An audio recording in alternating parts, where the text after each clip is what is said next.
Well, a potentially catastrophic default is now just 3 weeks away, and there's still no deal on the debt ceiling. In fact, today's meeting between President Biden and congressional leaders to discuss a deal has now been postponed until next week.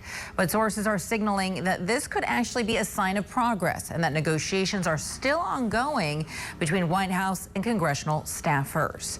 In the meantime, Treasury Secretary Janet Yellen has her own meeting scheduled for next week with top Wall Street bankers. She's going to be meeting with Bank Policy Institute board members to discuss the ongoing debt ceiling negotiations and potentially easing the banking sector's fears that this impasse could eventually end in a default. Let's get you right out to Capitol Hill, where Scripps News political correspondent Kevin Cirilli is standing by live for us.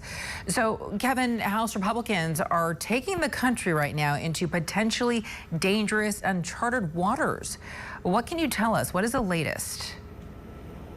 No framework agreement has been made in terms of getting Republicans and Democrats to get together as it relates to raising the nation's $31.4 trillion debt ceiling. But take a listen to what Speaker McCarthy had to say about where the talks and the negotiation stands. Here he is. The staff has met the last 2 days. We think it's productive for the staff to meet again. I have not seen from there a seriousness of the White House that they want a deal. It seems like they want a default more than they want a deal. Now, all of this comes as Democrats are pressing for Republicans to break from their need to have budget cuts lumped to raising the debt ceiling before June 1st, which is when Secretary of Treasury Janet Yellen says the X date is. They're noting, for example, however, comes as the Bipartisan Policy Center this week has come out and said that perhaps it might not be precisely on June 1st when that X date is. It could be a couple of days after that, or even a couple of weeks after that. So there appears to be some growing scrutiny as to precisely when that moment will come when the U.S. defaults on its debt. And why is that, Kevin? I'm going to imagine that there's been talk about extraordinary measures that the government can take, right? How do maybe tax revenue, how do taxes factor into this equation? For as complicated as Wall Street makes this is actually really easy to understand. Here's how. The United States, when it collects tax money, that's in large part that's how they get it cash. And so in order to pay their bills, tax revenue is a huge a way for them to pay their bills, the money that's collected during tax season.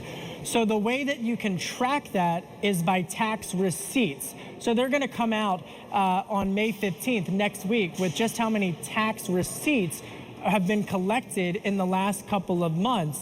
And that Wall Street is going to gauge that to say if there's a lot of receipts, that means a lot of people paid their taxes, which means the government would have more money for their extraordinary measures, Veronica, to pay their bills, to meet their debt obligations. If there's not a lot of receipts, that would be interpreted as an indicator that they don't have enough money in order to pay their bills, which means that X date, that June 1st X date, would be a little sooner than anticipated. It's really wonky. It's really in the weeds. But hey, people got to show their receipts, you know what I mean?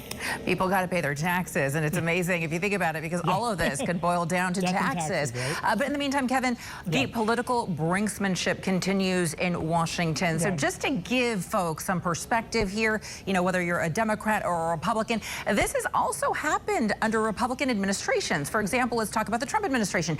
How many times was the debt ceiling raised under the Trump administration? 3 times. 3 times under the Trump administration, lawmakers came together to either extend the debt ceiling in terms of just the time period that the U.S. would be able to pay their bills, or to just lift it altogether. That's why, based upon my reporting, I can tell you there's been a lot of scrutiny, even from Republicans, from now former President Donald Trump's remarks in that CNN town hall when he said that the U.S. might default on its debt, and questioned just the severity of what a default would actually mean.